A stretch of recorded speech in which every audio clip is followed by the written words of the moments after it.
कृष्णा नामक नदी कई गांव के बीच बहती थी और उसी नदी के किनारे विजयपुर नामक गांव में दो बहनें सरोज और माया का घर था।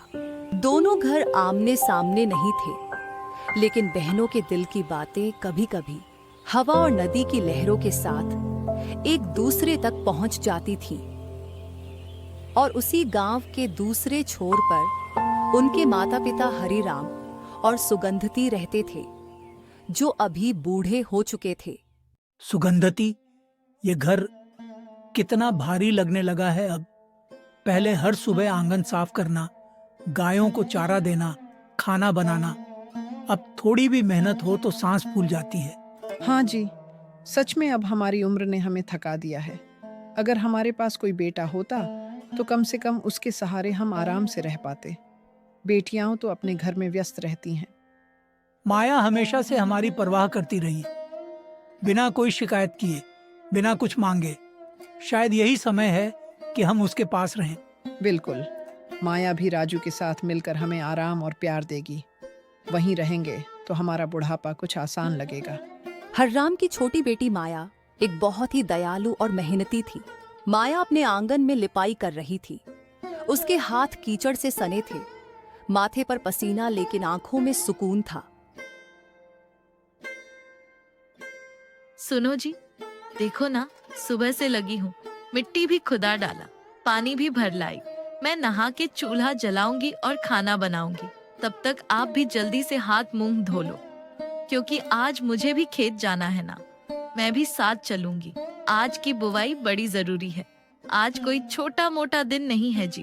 अरे भाग्यवान, तुम्हारे काम को देख के मन कहता है तुम्हें 2 हाथ नहीं, भगवान ने 4 हाथ दिए हैं। सवेरे से एक पल भी चैन से नहीं बैठी। लेकिन तुम ये भी तो सोचो, अपना तन मन खपा के मेरा पेट भरती हो। कभी अपने लिए भी सोच लिया करो। खेत में तो मैं हूं ना, थोड़ा बहुत तुम्हारे बिना भी कर लूंगा। तुमको खेत जाने की जरूरत नहीं है, मैं सब संभाल लूंगा। ना जी, ऐसे मत कहो। खेत कोई पराया थोड़े है। हमारी जीवन की रोटी वहीं से पिसती है।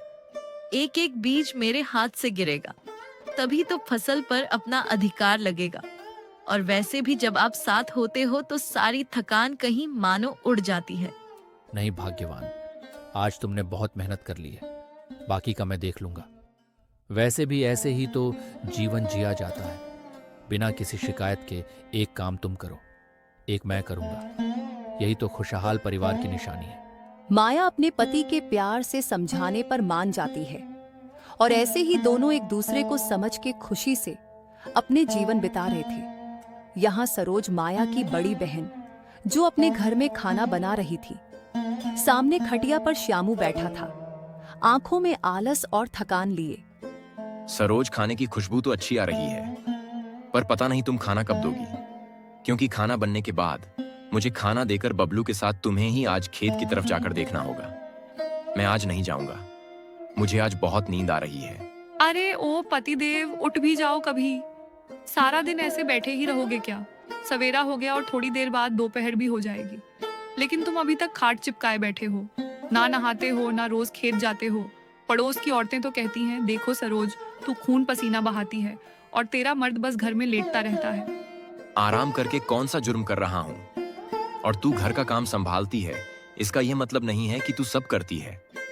अरे मैं भी मेहनत करता हूँ, और वैसे भी खेत की बुवाई में कौन सा धन बरसता है आजकल। कुछ जमीन बेच लेते तो कुछ मोटा पैसा हाथ में आ जाता। और मैं तो कहता हूँ कि जो तेरे माता पिता की जमीन है वह जाके मांग लेते हैं, उसे बेच के अच्छा पैसा मिलेगा। तो क्या बेच दूं सब? तब तो अच्छा ही होगा तुम्हारे लिए। सब बेच के आराम से लेटे लेटे खा जाओ, और फिर बाद में हमारे बेटे बबलू को दर दर भटकना पड़े। हर वक्त गुस्सा करती रहती है। अरे कभी ठंडे दिमाग से भी सोच, अगर वह जमीन मिल जाए तो हम उसे बेचकर आसानी से अपना जीवन बिता सकते हैं। तुम्हें मेरे माता पिता के संपत्ति के ऊपर ध्यान देने की जरूरत नहीं है। तुम भी तो माया के पति की तरह अच्छे से मेहनत करके अपना घर चला सकते हो। और रहा सवाल मेरे माता पिता की संपत्ति का, उसे तो मैं कब से लेना चाहती हूँ, लेकिन माँ बाबूजी थोड़ी ना मुझे अकेले सब दे देंगे। वो है ना मेरी छोटी बहन माया, उसे छोड़ के मुझे कुछ अकेले नहीं मिलेगा। अरे क्या तुम सिर्फ ताना ही देना जानती हो?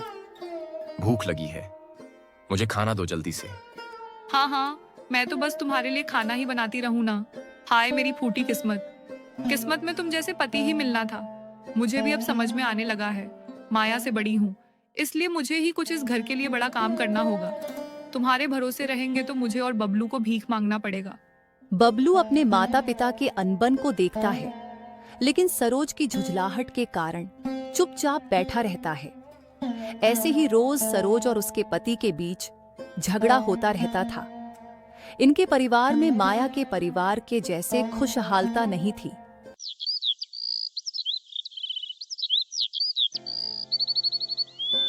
अगली सुबह सरोज नदी के पार 2 गांव छोड़ के अपने माता पिता के घर उनके जमीन के लिए बात करने जाती है।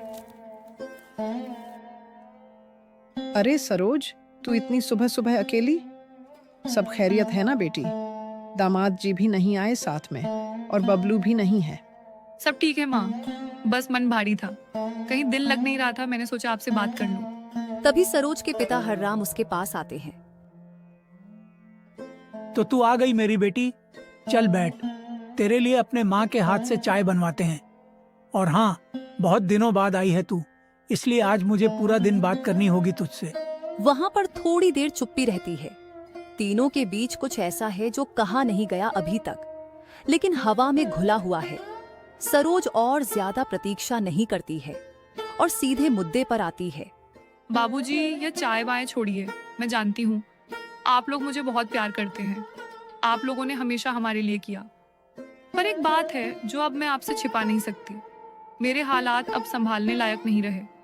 आप तो जानते हैं श्यामू किसी काम का नहीं, घर के एक काम को भी हाथ लगाने को तैयार नहीं, और ऊपर से ताना अलग मारता है।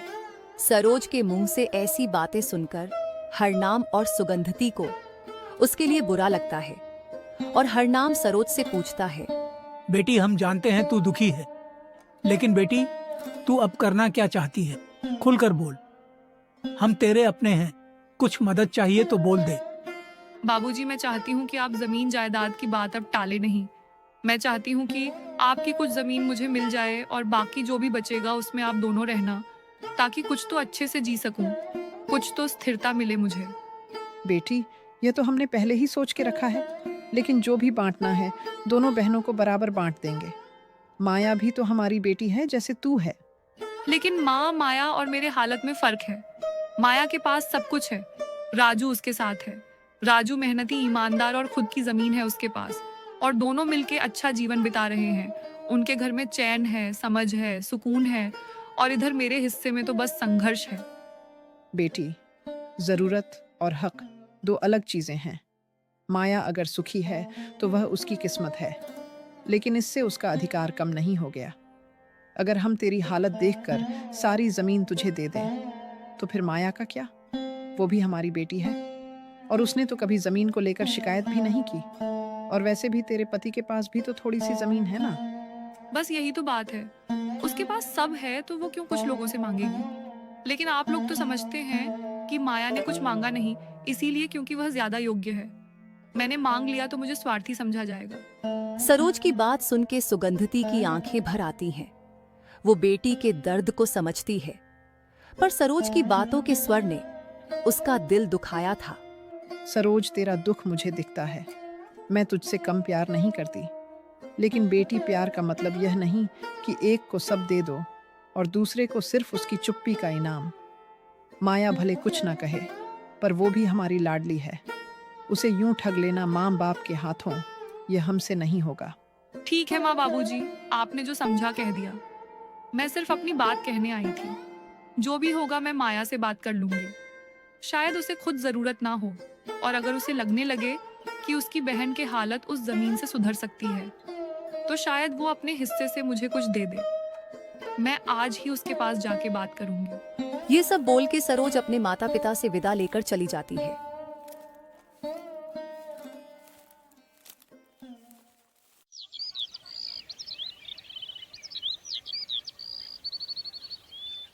यहाँ सरोज दोपहर को अपने पति श्यामू के साथ माया के घर उनसे जमीन के लिए बात करने के लिए जाते हैं, और थोड़े समय बाद वे दोनों माया के घर पहुंचते हैं, और घर में राजू भी मौजूद था, जो कि खेत से दोपहर का खाना खाने आया होता है। अरे दीदी, जीजा जी, आप दोनों ऐसे अचानक कुछ हुआ है क्या? आइए ना दीदी, अंदर चलते हैं, वही बात करेंगे। सब लोग घर के भीतर बैठते हैं और सरोज सीधे उनके माँ बाबूजी के जमीन की बात करने लगती है। माया, मुझे हमारी माँ बाबूजी की जमीन के बारे में कुछ बात करनी है और हम यहाँ इसलिए आए हैं कि तुझे हमारी मदद करनी होगी। कैसी मदद दीदी? मैं कुछ समझी नहीं। और माँ बाबूजी की संपत्ति के बारे में क्या बात करनी है? उससे हमारा अब क्या लेना देना है? हमारी तो शादी हो गई है। लेना देना है माया, हम दोनों बहनों के सिवा उनका कोई नहीं है, तो उनकी सारी संपत्ति वे लोग हमें ही देंगे और ये फैसला उनका ही है। बस उनके निस्वार्थ फैसले में एक ही दिक्कत है, और वो है कि वे लोग हम दोनों बहनों में संपत्ति बराबर बांटना चाहते हैं, जबकि मुझे तुझसे संपत्ति की ज्यादा जरूरत है। लेकिन क्यों दीदी? उसमें तो अब हमारा कोई हक नहीं है। उन्होंने पाल पोस के हमें बड़ा किया, हमारी शादी करवाई, तो अब और हमें कुछ देने की क्या जरूरत? और दीदी, आपको भी संपत्ति की क्या जरूरत? आप तो हमसे भी अच्छा जीवन जी रहे हैं। यह सब माँ बाबूजी की मर्जी है। वे लोग अब संपत्ति का क्या करेंगे, इसीलिए हमें देना चाहते हैं। और मैं तुझे हमारी कठिनाई के बारे में अब क्या ही बताऊं। हम पर थोड़े कर्जा है, इसलिए हमें पैसों की बहुत जरूरत है, और आजकल इनका भी तबीयत कुछ ठीक नहीं रहता है, तो इसी वजह से यह भी ज्यादा काम नहीं कर पाते। और बबलू भी बड़ा हो रहा है, उसके भविष्य का भी तो सोचना होगा। लेकिन ऐसे ही कर्जे में रहेंगे तो हम जिएंगे कैसे? इसलिए तू ही हमारी मदद कर। ठीक है, मैं सब समझ गई दीदी, लेकिन आप हमसे क्या चाहते हैं? हम आपकी क्या मदद कर सकते हैं? देख माया, माँ बाबूजी उनकी संपत्ति हम दोनों में बराबर बांटना चाहते हैं। वे लोग मेरी हालत को देख के भी मुझे ज्यादा देने को तैयार नहीं है, इसीलिए अब तुझे ही उनको बोलना होगा कि मुझे तेरे हिस्से का भी थोड़ा दे दे। हाँ माया, तुम इतना उपकार कर दो हम पे। हम मजबूर हैं, नहीं तो हम कभी तुम्हारे हिस्से की संपत्ति नहीं मांगते। कम से कम बबलू के खातिर ही मदद कर दो। अरे अरे, आप लोग ऐसे भावुक मत होइए। माया समझ गई है, वो आपकी मदद करेगी। क्यों माया, करोगी ना इनकी मदद? हाँ हाँ, क्यों नहीं। मैं आप लोगों की मदद करूंगी और माँ बाबूजी को भी समझाने की कोशिश करूंगी। आप लोग निश्चिंत रहें। शुक्रिया माया, शुक्रिया राजू जी। अभी हम लोग चलते हैं, कल सुबह हम सब माँ बाबूजी के घर चलेंगे। ऐसा बोलकर वे दोनों वहां से चले जाते हैं।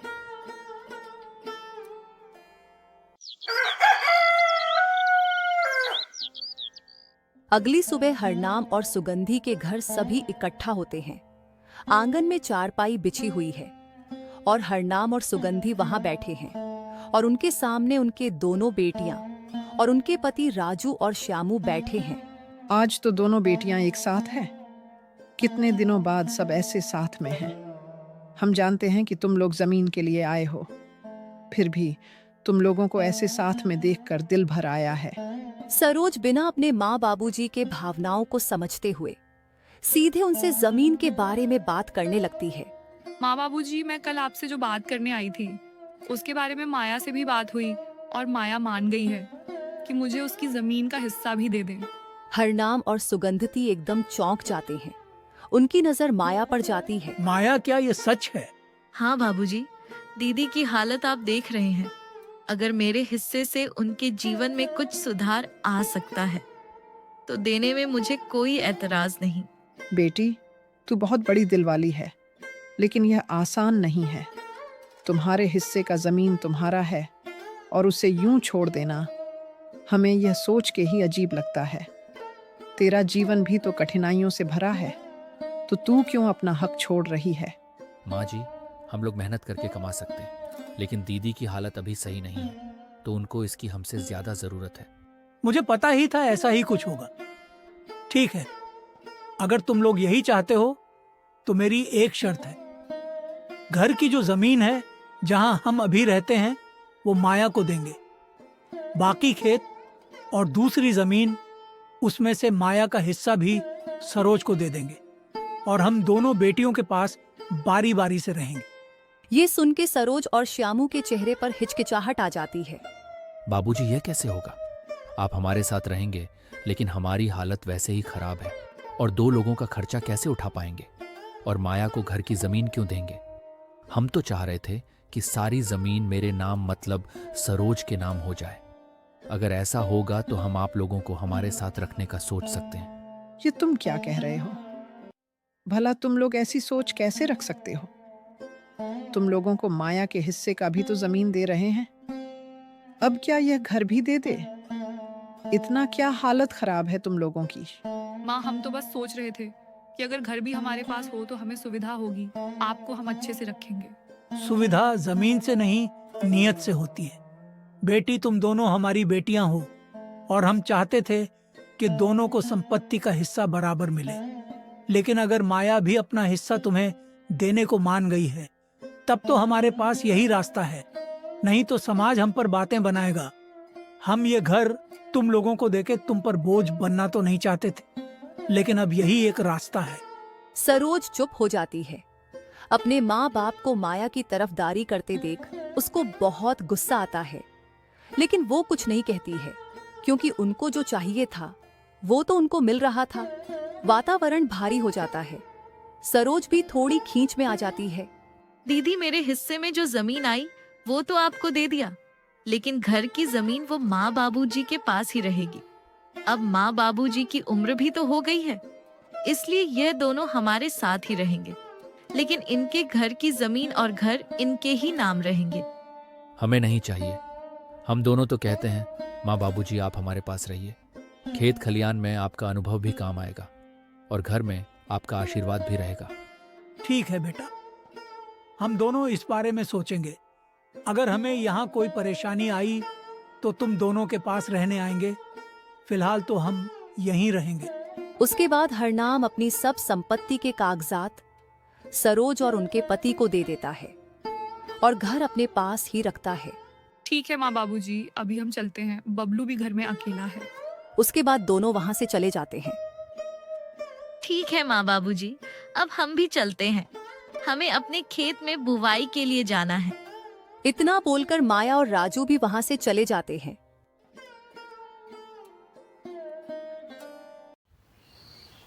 रात के समय सरोज और श्यामू बातें कर रहे थे। ए जी, देखो तो कितनी मेहनत लगी हमें यहाँ तक पहुँचने में। माया को भी मना लिया, माँ बाबूजी से भी बात निकलवा ली, लेकिन फिर भी देखो, घर तो उन्होंने छोड़ा ही नहीं। हाँ, यही तो मुझे खटक रहा है। खेत खलिहान मिल गए, लेकिन बिना घर के यह सब अधूरा है। गांव में इज्जत तो तभी मिलेगी ना जब लोग कहें, अरे देखो इनके पास कितनी संपत्ति है, 2-2 घर भी है, वरना खेत तो दूर भी है, कौन पहचानता है। हाँ, तुम सही कह रहे हो जी। माँ बाबूजी ने भी माया की तरफदारी की। वो चाहते ही नहीं कि मैं पूरी तरह अपने पैरों पर खड़ी हूँ। हमेशा से माया ही उनकी लाडली रही है। तो अब क्या सोचा है? ऐसे ही बैठी रहोगी? आधा काम किया है, आधा अब भी बाकी है। जब तक घर और बाकी जमीन पूरी तरह हमारे नाम नहीं होती, चैन कैसे मिलेगा? लगता है अब मुझे ही कुछ करना पड़ेगा। मैं कल फिर से तुम्हारे माँ बाबूजी के घर जाऊंगा। सरोज की आंखों में लालच और हताशा दोनों झलकती हैं।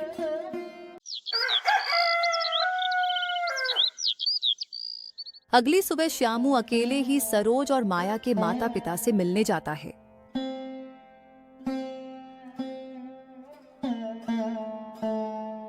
बाबूजी, आपने जो किया बहुत अच्छा किया। अब सरोज को चैन मिलेगा, खेत मिल गए, उसका मन भी हल्का हो गया है। लेकिन मैं एक बात सोच रहा था। क्या बात है बेटा? आप लोग बूढ़े हो रहे हो, माँ जी भी थक जाती हैं। आप लोग अकेले इस बुढ़ापे में इस घर में कैसे रहोगे? अगर कभी तबीयत बिगड़ गई तो कौन देखेगा? मेरा मतलब है, अगर यह घर हमारे पास होता तो आप लोगों की सेवा करना और आसान हो जाता। हरनाम को उसके वही लालची भरे स्वर की वजह से उस पर गुस्सा आता है और हरनाम गहरे स्वर में बोलता है, श्यामू बेटा, सेवा का संबंध घर से नहीं दिल से होता है। अगर तुम और सरोज सच्चे मन से हमारी सेवा करना चाहते हो तो बिना घर के नाम किए भी कर सकते हो, और अगर नियत ही सेवा की ना हो तो पूरा महल भी बेकार है। श्यामू चुप हो जाता है, पर भीतर गुस्से से उबल रहा होता है। ठीक है बाबूजी, फिर रहना ऐसे थके मरे हालत में। हम तो क्या, कोई भी देखने नहीं आएगा आप लोगों को। ये जो घरना छोड़ने की जिद लगा के रखी है ना, एक दिन यही आपको ले डूबेगा। इतना बोलकर श्यामू वहां से गुस्से से चला जाता है।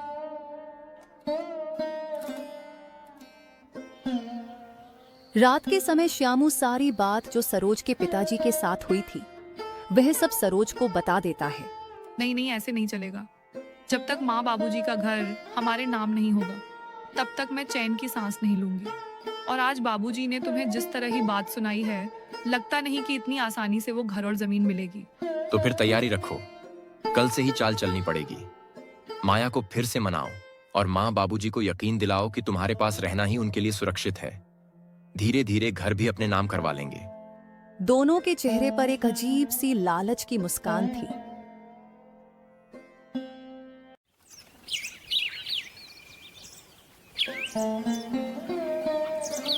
कुछ दिनों बाद हरनाम और सुगंधती की उम्र अब उन पर हावी होने लगी थी। दोनों को छोटे छोटे काम करने में भी पसीना आ जाता है।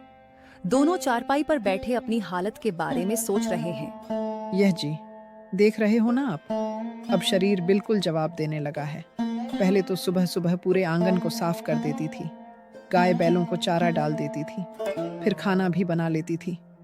लेकिन अब जरा सा काम करो तो सांस फूल जाती है, हाथ पांव कांपने लगते हैं। सोचती हूँ और कितने दिन अकेले रहेंगे हम दोनों। सुगंधती, तुम सच कह रही हो। यह बुढ़ापा अब हम पर भारी पड़ रहा है। आंखें धुंधला गई हैं, कान भी अब साफ नहीं सुनते। ऊपर से खेत का काम, घर का बोझ सब सिर पर चढ़ा है। मन तो करता है कि कोई बेटा होता तो उसका सहारा ले लेते, लेकिन हमारे हिस्से में तो बेटियां ही लिखी थीं। बेटियां भी कोई कम होती हैं क्या? लेकिन एक फर्क तो पड़ता है, बेटियां मायके को चाहकर भी ज्यादा दिन संभाल नहीं सकती, अपने घर गृहस्थी में उलझ जाती हैं। हाँ, लेकिन अगर बुढ़ापे में बेटी अपने माँ बाप को आसरा दे दे तो उस बेटी से बढ़कर कोई नहीं। सच कह रही हो तुम। अब सवाल यही है कि हम किसके पास जाएं? सरोज के पास जाए तो वो तो उसी दिन कह गई थी कि घर जमीन के बिना हमारा गुजारा उसके यहाँ मुश्किल है। वो ज्यादा दिन हमें नहीं रख पाएगी। और सच कहूं तो उसके मुंह से वो बातें सुनकर मेरा दिल ही बैठ गया। अपने माँ बाप से कोई इस तरह की शर्त लगाता है क्या? हाँ, उस दिन उसका लहजा मेरे दिल को भी चीर गया, जैसे हम कोई बोझ हैं। सच तो यह है कि हमें वहां अब जाना ही नहीं चाहिए। बेटी अगर अपने माँ बाप को जमीन जायदाद से जोड़ कर देखे तो वहां इज्जत नहीं, बस मजबूरी होती है। तो फिर माया के पास ही चलना होगा। राजू भले ही साधारण किसान है, लेकिन मेहनती और सीधा सच्चा लड़का है। माया भी चुपचाप अपना घर संभालती है। मुझे पूरा यकीन है कि वो हमें अपने गले से लगाएगी। वहां हमें बोझ नहीं बल्कि बरकत समझा जाएगा। हाँ, माया हमेशा से चुपचाप हमारी परवाह करती आई है। उसने कभी शिकायत नहीं की, कभी हमसे कुछ मांगा नहीं। उसका दिल साफ है। मैं भी यही चाहती हूँ कि हम अपनी बाकी उम्र उसी के पास बिताएं। कम से कम वहां चैन की सांस तो मिलेगी। ठीक है, तो यही तय रहा। कल सुबह हम माया के घर चलेंगे। अब अपनी बची हुई जिंदगी हम उन्हीं के सहारे गुजारेंगे, लेकिन बीच बीच में हमें हमारी यादों से भरे इस घर को भी देखने आना पड़ेगा।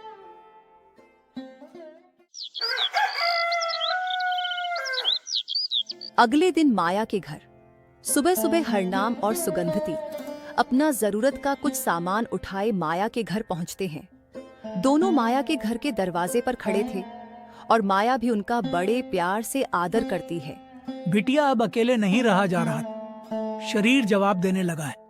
सोचा था तेरे पास आकर रह ले। तेरे स्नेह और देखभाल के सहारे शायद यह बुढ़ापा थोड़ा आसान हो जाए। लेकिन बेटी, तुझे कोई ऐतराज तो नहीं है ना? हाँ बेटी, अब तू ही हमारी दुनिया है। बाकी कहीं भी मन नहीं लगता।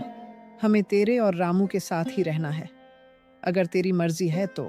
इतना सुनकर माया के आंखों में आंसू आ जाते हैं। वो तुरंत अपने माँ बाप से खुशी से बोलती है। माँ बाबूजी हमेशा मैं सोचती थी कि आप दोनों को अपने पास रखूं, लेकिन कह नहीं पाती थी। आज खुद आप आ गए। इससे बड़ी खुशी मेरी जिंदगी में कुछ नहीं हो सकती। बाबूजी, माँ जी, आप हमारे घर आए, यही हमारे लिए सौभाग्य है। अब आप यहीं रहेंगे तो घर में और भी रौनक रहेगी। और चिंता मत कीजिए, आपकी सेवा करना हमारा फर्ज है। ठीक है राजू बेटा, अब से हम दोनों यहीं रहेंगे। तुम दोनों के साथ रहना हमारे लिए भी सौभाग्य की बात होगी। यही सब बात करके सब खुशी खुशी साथ रहने लगते हैं।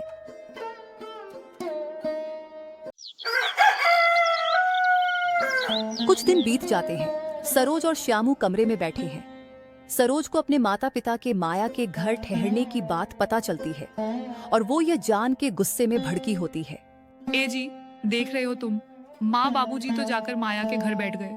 अब सब गांव वाले यही कहेंगे कि माया ही उनकी असली बेटी है, वही माँ बाप की सेवा कर रही है, और हम तो जैसे कोई पराये हो गए। ये सब मुझे बिल्कुल बर्दाश्त नहीं हो रहा। तो इसमें तुझे हैरानी क्यों हो रही है?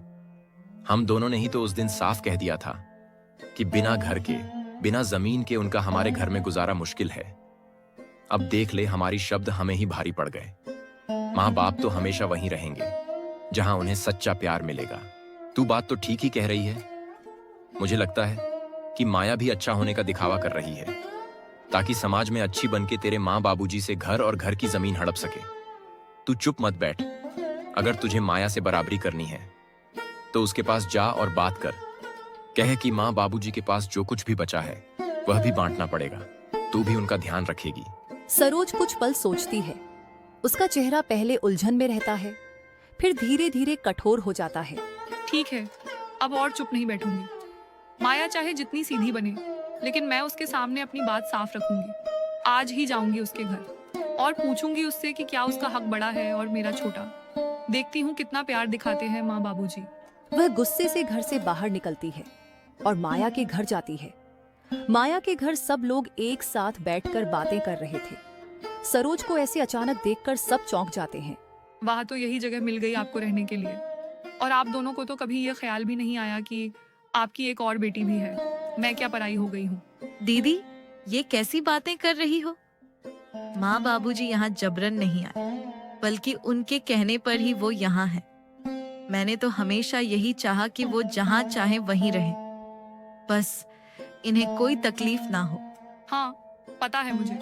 बड़ी नेक और सीधी सादी बनने का ढोंग करने में तो तेरा कोई जवाब नहीं माया, पर मैं बेवकूफ नहीं हूँ, सब समझती हूँ। माँ बाबूजी तेरे घर रहेंगे, फिर धीरे धीरे तू कहेगी कि तू ही उनकी असली सेवा करती रही, और फिर पूरी जमीन पर तेरा हक हो जाएगा। सरोज, ये कैसी जुबान बोल रही है तू? हम तेरे माँ बाप हैं। हमारा सहारा जमीन जायदाद नहीं, हमारे बच्चे हैं, और तू हमें शक की नजर से देख रही है।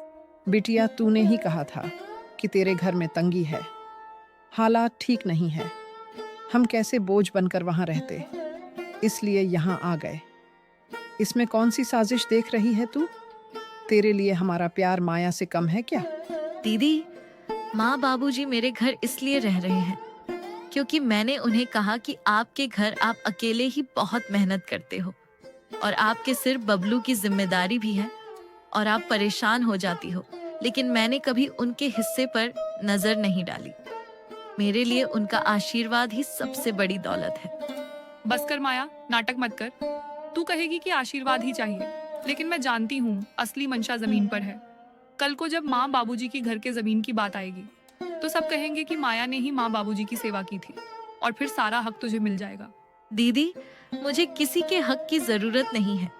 अगर माँ बाबूजी चाहे तो सारा हिस्सा तुम्हें दे दें। मैं बस चाहती हूँ कि उनका बुढ़ापा चैन से कटे। ये कहकर सरोज गुस्से में वहां से निकल जाती है। माया वहीं खड़ी रोने लगती है। सुगंधती भी उनके बीच की अनबन देख के बहुत दुखी होती है।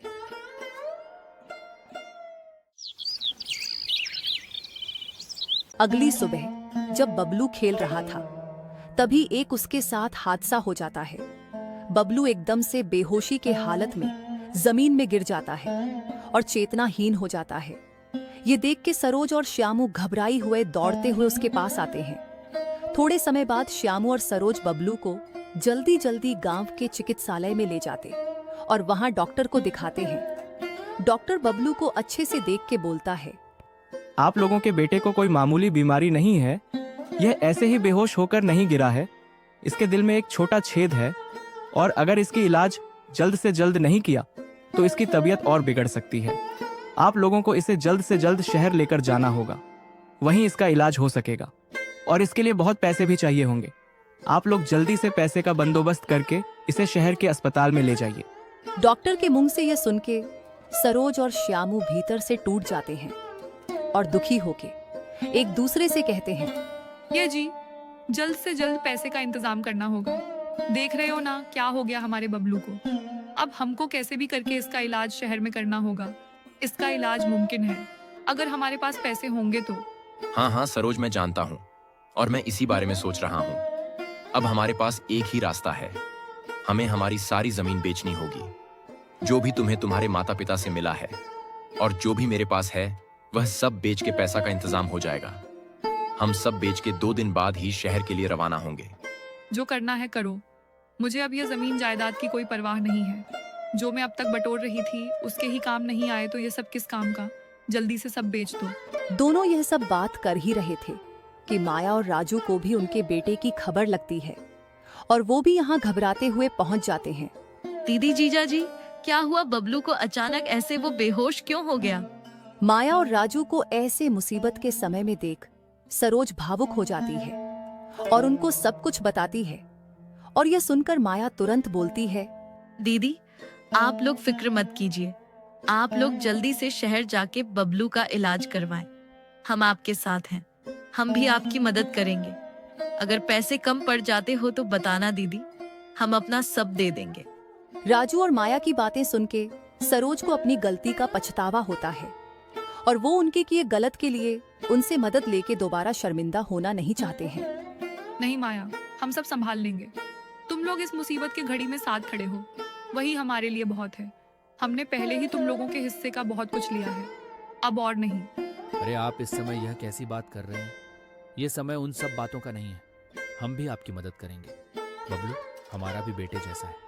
राजू और माया की बातें सुन के सरोज को अपनी गलती का पछतावा होता है और वो उनके किए गलत के लिए उनसे मदद लेके दोबारा शर्मिंदा होना नहीं चाहते हैं। शुक्रिया माया, शुक्रिया राजू जी।